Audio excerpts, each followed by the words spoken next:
All right, let's get started here. We're a little bit behind schedule, but we wanted to get going with the next speaker. My name is Ann Beard, and I'm the treasurer with Think Trees New Mexico, and I'm so happy to see all of you here today. Thank you. One quick announcement, there is a single clipboard with the NMDA sign up that we're missing. So if you see it on your table next to you or near you, please hand it to one of the Think Trees people in the green shirts. So we're missing one clipboard. Thank you. Let's go ahead and get started with our next speaker. Ann Fenkner joins us from Davey Resource Group. Ann's a project developer with Davey Resource Group, which is a division of Davey Tree Expert Company, and she's responsible for sales and business development of urban forestry-related products in the western states. She has over 20 years of experience in community engagement in urban forestry, and she considers herself a practitioner of green infrastructure. She believes healthy trees and robust urban forests play a significant role in our health and well-being and prosperity. She is also an ISA certified arborist, municipal specialist, and has track credential. She is also a graduate of the Municipal Forestry Institute, and she's a fellow Ann with an E, so thank you. And Ann's going to speak to us today about the most important tool for managing trees. Welcome, Ann. Thanks, Ann. I'm going to pause for just a second as our tech people get the slide deck ready. While I do that, I just want to take a moment and acknowledge, actually celebrate. I go to a lot of conferences, and I got to tell you, this is one of my favorite. Just kudos to the board and everyone who they rope in to put this all together. Thank you. Well, I'm still stalling. That was actually legit. That was a legit appreciation. What's going on with my, what are you guys doing down there? We're resetting. Okay, well, I have a booth out in the hallway. We're absolutely delighted. Davey is delighted to be one of the sponsors for this event. My colleagues are straight out that way. I need electricity, so I'm down the hall. They asked me to put out a message that we are hiring. So if you know somebody ready to step into this wonderful world, in fact, this is it's kind of interesting. I think this is one of the few scientific-based occupations that you can step into where, although it's helpful, you don't necessarily need a college degree, right? And Davey is a company that, you know, we're very proud. We've been around since 1880, and we're all about bringing people up, training, scientific training. Oh, there's my slides. That looks good. It's funny, the sign says that I'm looking at says, everything is organized for you. Just not on the screen. There we are, the most important tools for managing trees. Let me see if this goes ahead. Sounds great, but my friends, I don't see any notes up here. Can you upgrade my screen for me, please?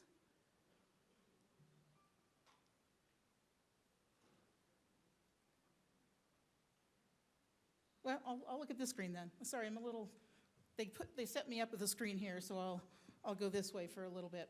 Well, I'm going to be talking about technology, which we're all familiar with.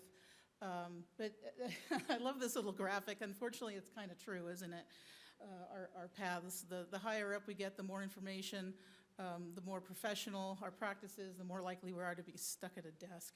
But through the wonderful world of this and other devices, many of us are being able to bring our work out into the field. So this is a common parkway here, and as we look at our world of horticulture and urban forest management, you know, we're up, we're good, thank you. Yeah, good job, kudos. There's a lot of opportunity and a lot of stress. People are spending more time out in nature, and they also want to know more about what they're experiencing, the trees and plants and such. Here we go. Yeah, right? Yeah, all these studies about people spending more time in nature. I'm sure it's true, but this is what I see a lot of.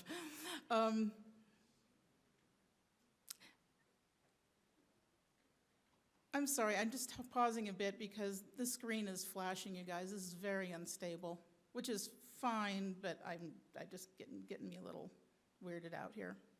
Anyway, yeah, people are using, might be spending more times in parks, but they're still not necessarily looking up, but they're still asking, what is this tree? What is this plant? There's more a craving for information.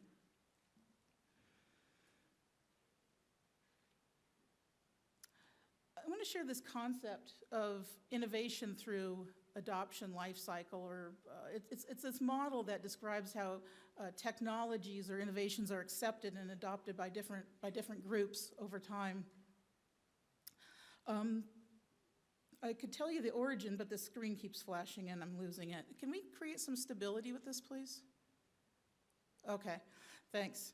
So there's the concept that there's the early innovators, right?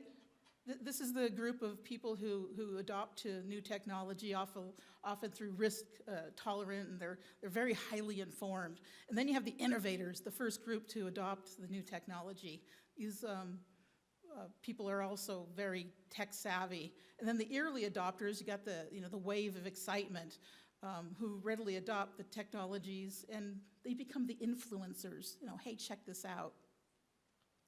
And then, of course, we have the late majority, or tend to be a little more skeptical, kind of sitting back a little bit. And then, of course, the laggards, the last group. And it's understandable because technology is moving at such a fast pace. Like, who here is not overwhelmed by it?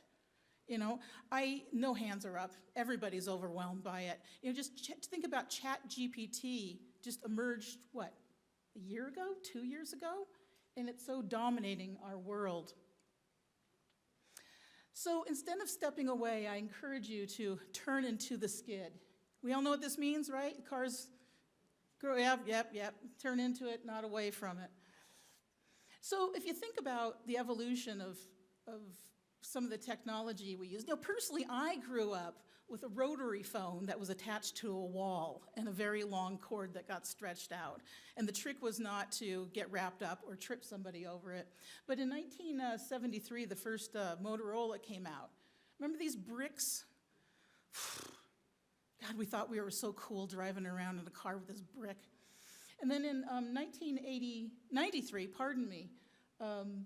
the screen came out, and we were now able to not just call people, but to receive a fax. Remember that? Fax on a phone? Texting, keyboards. Oh, calculators were incorporated, and clocks. Pretty cool things. In 2004, another huge jump with technology, the flip phone. Charles, I think you're out here. He's the only person I know in this audience that has one. Where are you? The technology still serves him. Actually, it serves his spouse because she uses it as a leash. But for many of us, this technology is kind of limited. It doesn't have, phone capability, it does have phone capability. It doesn't have photograph capability or GPS or other things like what was released with the smartphone. And I don't know, is there anybody other than Charles that doesn't have one of these things, right? We live and breathe and work through these smartphones that tells us where we need to be, what time we need to be, and exactly the exact longitude and latitude of where we are. It's phenomenal. It's changed our lives, and we've become so comfortable with it. Do you remember when you first picked one up? The fear, thinking you're going to break this expensive thing, thinking it's going to be too much. And look how we've all adapted to it, and it's become such an integrated part of our lives. So I think about tree inventories a little bit when I think about technology, how they've advanced. Now, Davey's been around a long time. We've been doing inventories for decades. In fact, our very first inventory is the image here on the left, 1931. Somebody dug it out of a file drawer somewhere, because that's where it's been living. It was hand done, you know, pen and probably pencil actually, and paper, and then typed up, and then somebody, you know, people looked at it, reviewed it, probably made some decisions, and it was filed into a drawer, never to be seen again. In the 90s, technology advanced, and we're able to use these handhelds, but quite frankly, they helped us be faster, but not necessarily more accurate. Errors were being made because it's just, you know, human nature. You know, what kind of maple is it? It's, you know, you're hand typing it in, it might be spelling errors. We did the best we could with the technology we had at the time. But then, man, the tough pads have just been a total game changer. We're able to program them for just wonderful accuracy. We do drop-down menus. We have robust quality assurance and quality control measures that by the time we do all the review, there's really no problems. It is a very accurate inventory that we can stand by. The picture to the right is what I want to talk about going forward. This is the future. Digital twin. So yeah, let me transition a little bit and take a step back and talk about why we do tree inventories. We can all recognize that trees are an essential infrastructure. Historically, they have not been treated as infrastructure, nor budgeted as infrastructure. And yet, they are a critical part of every community, municipality. And without management and proper of this important asset, you know, it will depreciate and eventually become a liability. Tree inventories are therefore tools to promote effective forest management. And essentially, all you need to know is what you have and what the condition is in order to plan and appropriately allocate your future resources. So why are tree inventories foundational to effective forest management? Because we can't manage the unknown. That's my talk. Can't manage the unknown. In terms of tree inventories, there's basically three broad categories. The sample, which is your study area, it's not necessarily representative down to the individual tree and a lot of detail being taken. It's kind of a glance or a generalization. We often call these a windshield study. The limited scope, you're limiting yourself to a narrow focus. Like in the municipal world, we call this, we identify a certain amount of trees and kind of extrapolate out. Then there's the complete inventory, the one that's most desirable, but the longest to implement. It encompasses the entire management zone. The scope of work is identified, software is programmed, people are deployed. The data is delivered in a software system for us. It's our tree keeper system, and it takes time. It depends on the amount of trees to be collected, the scope of work, what asset or attributes are to be collected, and how many people are associated with the team. The more people, the faster it goes. And I hope I don't get in trouble for saying this because, like I said, Davey has been inventorying trees longer than any other company, well over 10 million. But if we stop to think about how inefficient and subjective our current inventory process is, it isn't really hard to make the case for improving technology. So currently when we do inventories, it's basically this big Easter egg hunt, right? We deploy qualified staff to scour the city looking for possible trees. And when we find one, yay, we document it and go on to the next. in the same process, the same manner, so we have consistency.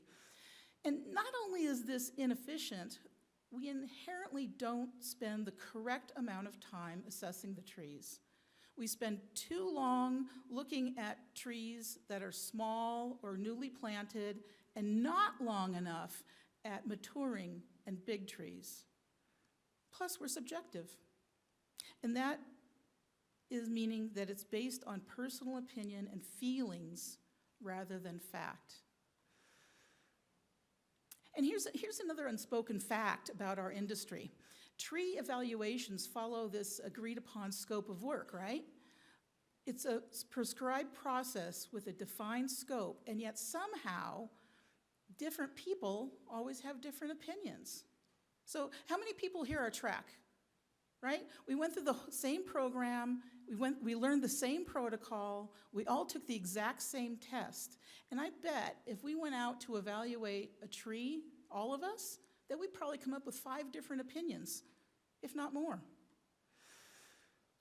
And we really want to move the assessment from opinions, which are subjective, to a defined process that is not influenced by personal feelings or opinions. Our assessment of tree health will be better served with objective data. So how do we get there? Well, let me tell you, again, speaking from a broad spectrum of experience with my Davey hat on, most trees are in good condition. I recognize that many of you who are urban forest managers or city arborists, all you hear about are complaints. So you might have a different perspective, but as we go through and monitor and inventory trees, we really find that most of them are in good condition. So why are we spending so much time and resources looking at just the good trees?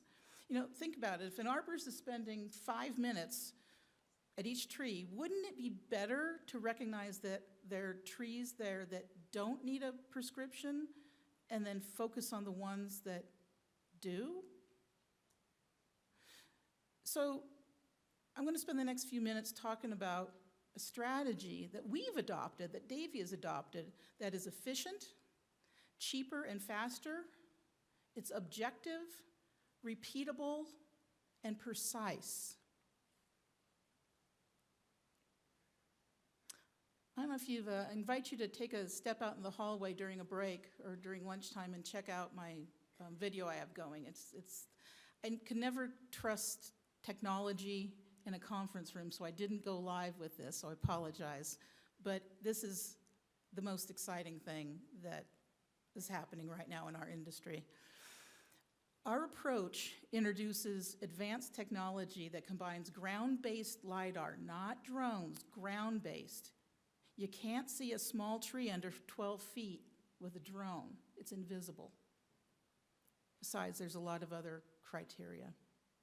So we use ground-based LiDAR. This equipment, that white thing, is over $600,000. It's strapped to a sedan, and the other things poking out are high-resolution cameras, and it drives the city at the speed of traffic, like a Google car. The technology gathers attributes that were previously difficult to accurately collect, like the tree height, the canopy spread, the leaf area index. With the cameras, we get 5 high-resolution photographs and basically a digital twin of each tree captured at the time of the scan. So by using our Tree Keeper system as a platform, our clients are making really well-informed decisions to improve the long-term health and sustainability of their urban forest. So this is how it works. We first start with the urban forester or city manager or public works officer or whoever to identify an area of interest. Our technicians drive a mounted vehicle with this mobile laser scanner and a 360-degree camera. And like I said, the vehicle travels at the flow of traffic. It accesses 4 million data points, 4 million per second, as well as RGB, red, green, blue, color capture. And it creates this detailed point cloud that is created for the entire urban environment. as well as a high-resolution panoramic image is also captured. This is what it looks like. This is in Budapest. Could be anywhere. So this cutting-edge approach surpasses traditional methods in terms of both accuracy and efficiency. So after capturing the data, we use a machine learning application that automatically locates and identifies each tree. It also determines essential tree attributes using artificial intelligence. And this platform is amazing because it can separate the tree, say this is a tree and this is a tree, it can tell the difference between the trees where one ends and the other one begins, and it can also separate the built environment. And what you get is an exact digital twin. The other really neat thing about this is once it's scanned, that's part of the permanent record, and it's the whole thing, so that down the road, and this has happened, down the road, if the city, if the community says, oh, you know, you got all this information, tell us, can you document all the trash receptacles? Can you document the stop signs? Because it's already been captured, they can extract that and not have to redeploy. So this is it in a nutshell. Using the point cloud, the images, and the multispectral satellites, it all comes together through the magic of AI. I don't know the background. I'm not a math wizard. I can just tell you it's amazing, and it works, and it's reliable.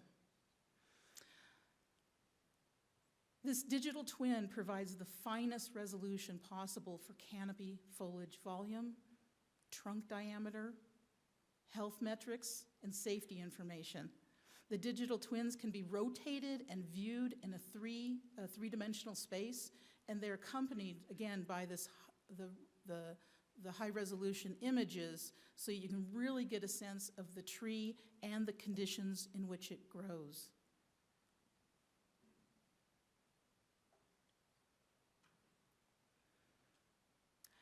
And this will help you, with this level of detail and precision, it helps you understand the growth dynamics of the urban forest over time.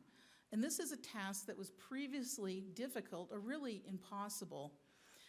And it allows us to analyze each tree and identify outliers. What do I mean by that? Another amazing thing about this is it compares the species to species within your community.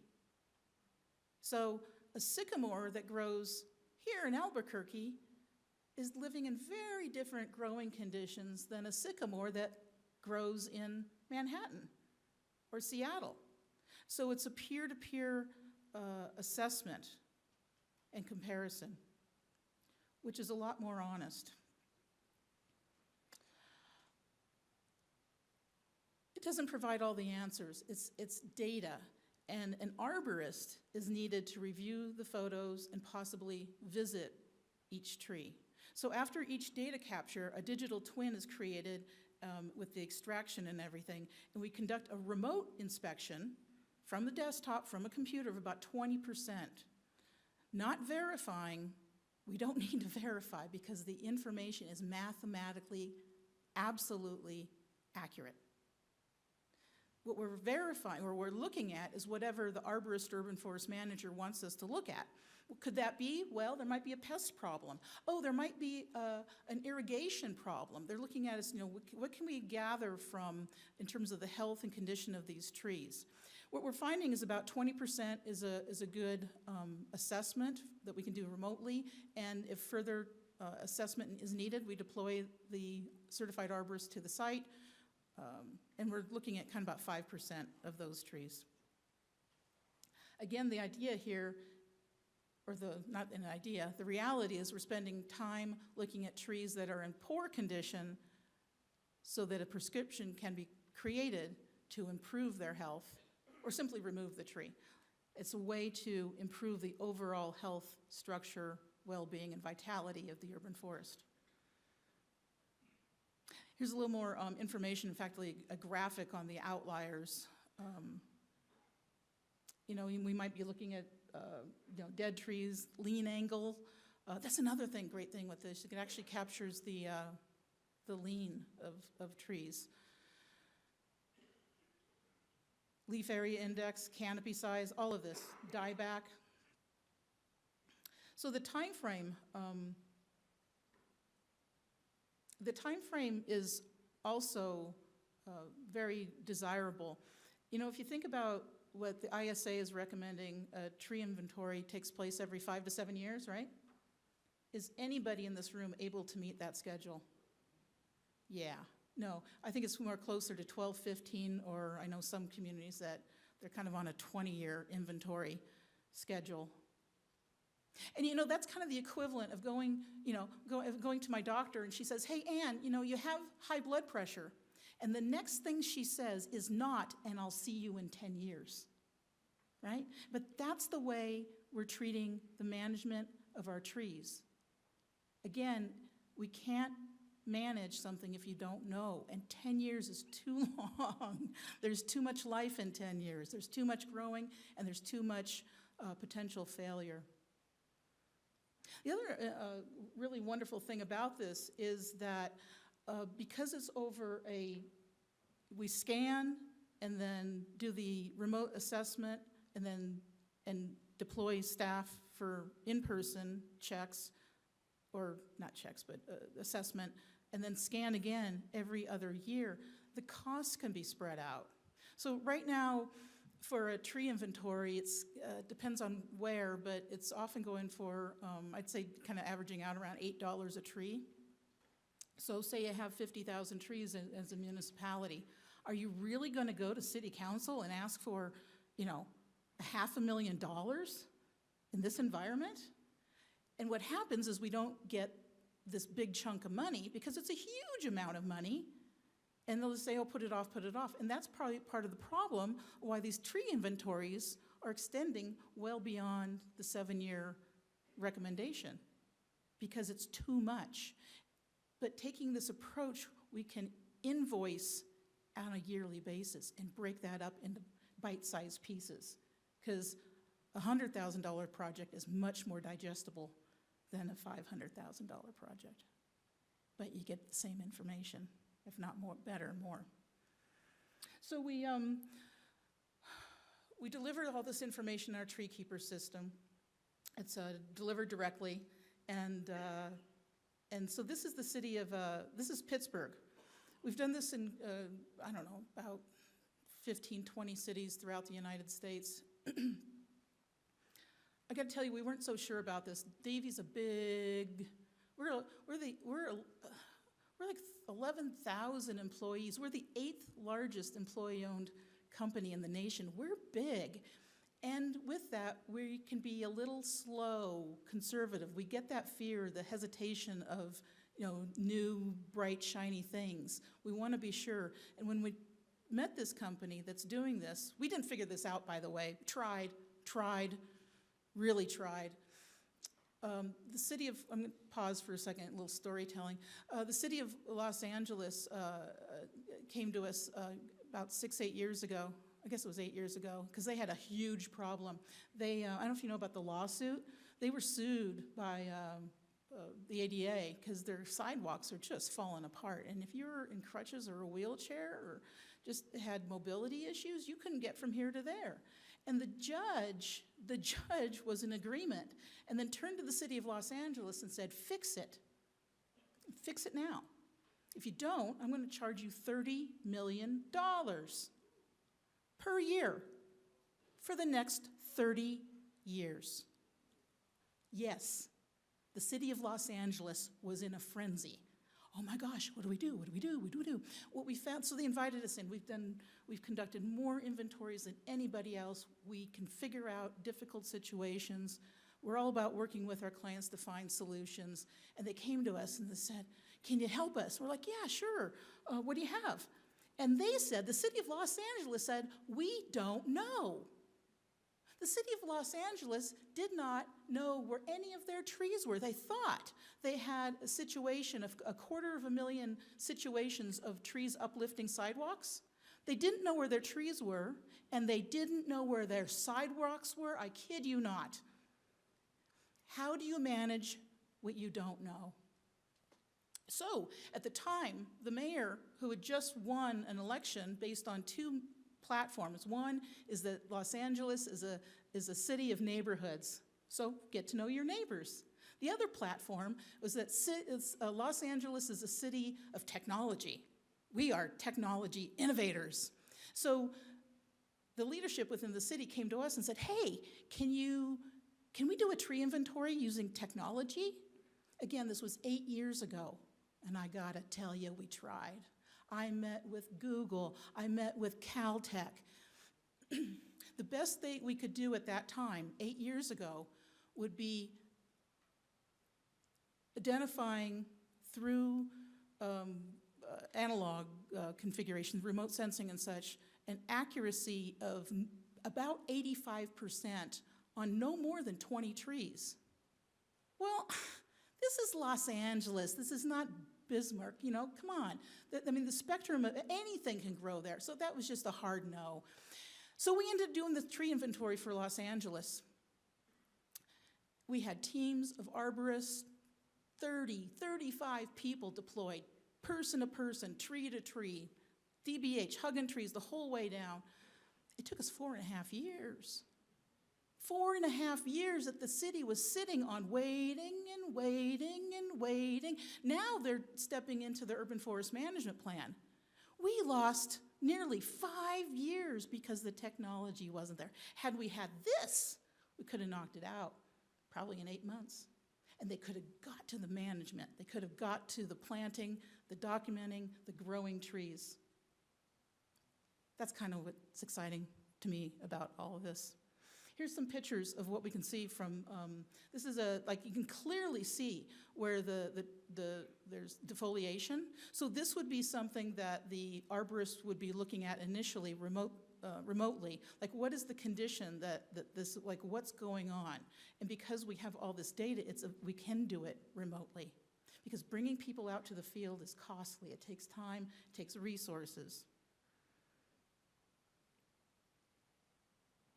Here's an example of looking at some lean on a berm. Is this okay? I don't know. The other great thing about this is we can send a file to maybe a board-certified master arborist, ASCA. Let's get more people in on the conversation. We don't have to all huddle around this right-of-way looking at a tree, scratching our heads. The conversation can happen more efficiently.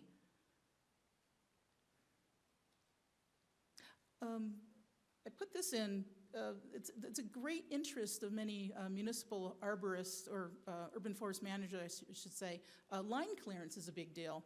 In fact, we just did a scan in American Fork, which is up in Utah, and this is one of Ben Ash's major issues, is line of sight for the lights and the signs. What I love about this, probably the most, is that we do scans every other year so you can see the changes.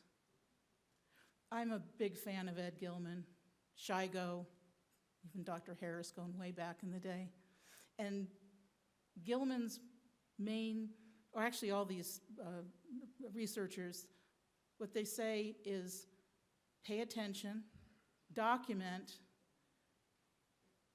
make good decisions, and follow up.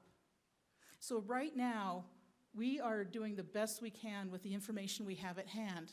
Probably an attribute list of maybe 15 different items. What is it? Where is it? What's the growing conditions? What's the general health? Is there a prescription, a general and very general prescription for health? Again, over and over again, the data is showing us that most trees don't need a lot of attention. They're in good shape. So what about when we offer a prescription, have the crew go out, take action, say trim a branch or two? How do you know that that met your intentions? We never follow up. Why? Because we don't have the capacity. We're running to the next thing. Our world, we do not have enough people. We do not have enough trained technicians in our world to really meet the demand. And that's why this technology is so wonderful. It gets the data into the hands of decision makers, so we collectively can make better decisions, that we can do so and, and even use this information to leverage our budgets. Again, I'm thinking about Ben Ash up in American Fork. He, again, the sign clearance is something, so he was able to take a grant he got from the state and leverage that with funds from Public Works to actually get all this done. Because he's meeting two different initiatives, right? Not necessarily his department, but urban forestry touches so many worlds and so many departments and so many budgets. It's a way to leverage what we do. So this is it in a nutshell, my friends. What time is it? I want to honor, went a little fast because I want to play catch up here. But I'm really excited about this. I welcome you to have a step in the hallway. In fact, if you want, I'll give you my computer and give you access to the Pittsburgh or the American Fork data, so you can see this. You can play around and see what it's like to actually being able to monitor the information using this digital twin information. It's objective, it's repeatable, it's efficient, and it's precise. Again, I've been giving Charles a hard time, but I personally believe this is the equivalent of moving from a flip phone to a smartphone. Oh, I guess I'm not done. I wanted to talk about plans. Do I have more time? What's my time? Oh, thanks, Ann. So, okay. Oh, I can do that. Yeah, let's talk about the management side of it. So, no matter what you do, I know not everyone's ready to step into this, and quite frankly, it's kind of a scaled up approach. But please, I urge you, please consider using some sort of software management program. The days of pen and pencil and even Excel are so antiquated. I have an associate that did a talk on using technology, and he ran somebody's urban forest manager's antiquated, but the tool he had was just Excel. He ran it through ChatGPT, and he was able to get some good information around priorities, like where should I prioritize tree trimming, also deployment of routes and such. So it's possible, but I don't know if you've played around with ChatGPT. It always gets something a little not right. It always gets something just a little wrong. With a software program, there's a lot of companies out there that provide software. Davey, our tree keeper, has been around for, 25 years. We keep improving it by input from people like you, people who are out in the field who are actually using it and say, hey, golly, I wish this would da-da-da-da-da-da. I'm like, oh, that's a good idea. Let's make it da-da-da-da-da-da. And that's how Tree Keepers keeps getting better. Happy to show you that. I'm sorry, these are stagnant slides and it's not all that imaginative. But this is, our tree keeper system. Dots on a map, you click on the dot, it opens up a panel, tells you what it is. And as long as that information is fairly recent, you're probably up to speed with the species, the size, and the management of when you're deploying crews, what they did. You can tie budgets to it. You can also tie sensors to it. I really appreciated the previous talk around irrigation. We have some clients that are using sensors, soil sensors, for irrigation monitoring. Because the question is, if you're managing trees in a city with skyscrapers or buildings that are over 5 stories tall, part of as you go around the perimeter of the building, some of those trees are going to be in partial shade, partial sun. Some are going to be in complete shade, and part of them on the south are going to be complete sun. So how do you deploy your staff to irrigate properly? So by connecting the sensors through Bluetooth, through technology, to Tree Keeper, the managers are able to understand the watering needs of the trees, both as an individual and along the right-of-way continuum, because their environment is different, even though they're within a block of each other. Anyway, Tree Keepers is just, I gotta tell you, it just works. It's fantastic. I think it's crackerjack. Happy to give you a demo. I was talking to somebody out in the hall this morning about, who are you? You work for a nonprofit and you say, oh, I don't have this is fantastic, but I don't have the ability, there you are, hi, to scale up, You do tree plantings, right? And you have different sites in the region, and so how, is this, like it's too much for you, or so it seems. So I mentioned, anybody have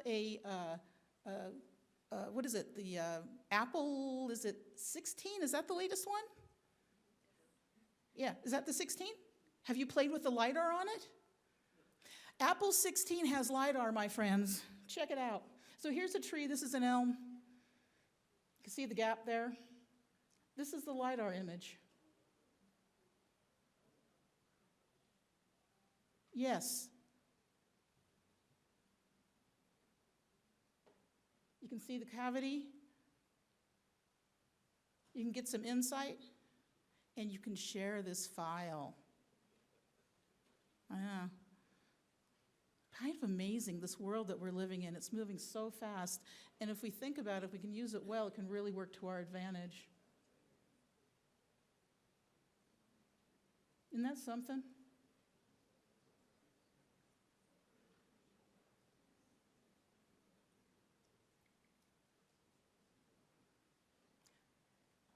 So with this, we can actually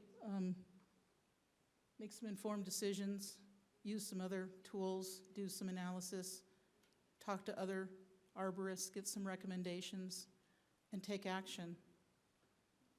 That action might be, divert the sidewalk or something, or it might be take the thing down. I don't know. But these tools, this technology is just amazing in opening doors for accurate, insightful data.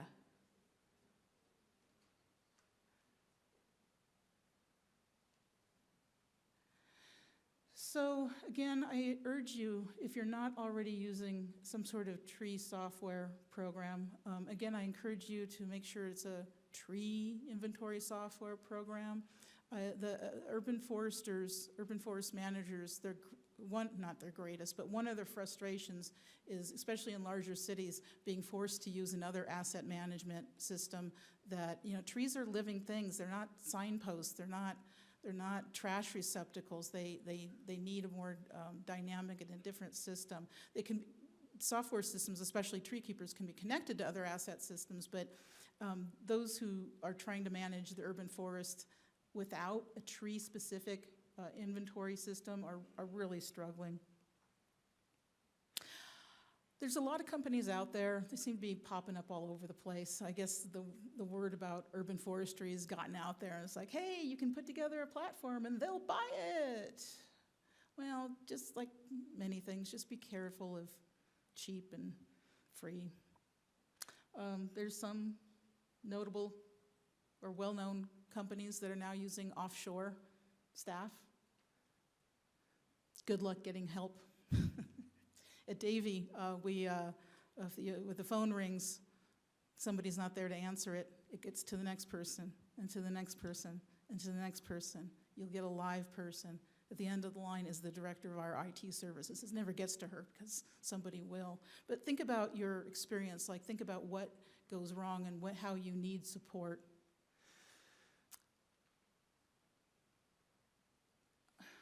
What else did I want to say? Offshore. Yeah, there's other companies that are selling a product. Their product seems to be great, but they sell you kind of a shell of a thing. It's like buying a car and like, oh, so you want the steering wheel too. So anyway, my point is, read the fine print. Not all softwares are, the intention is good, but it gets down to the details. And I just hate, so many people come to us because they're so frustrated because they just bought the wrong product. So heads up with that. But please do consider using a software product to manage your trees. I recognize we're up against lunch, and I do not want to stand in the way. This is your CEU number. Thank you for your attention and your time, and I look forward to conversations out in the hallway. Have a good, oh, they want lunch, Ann. Find me in the hallway if you have questions. Enjoy your lunch.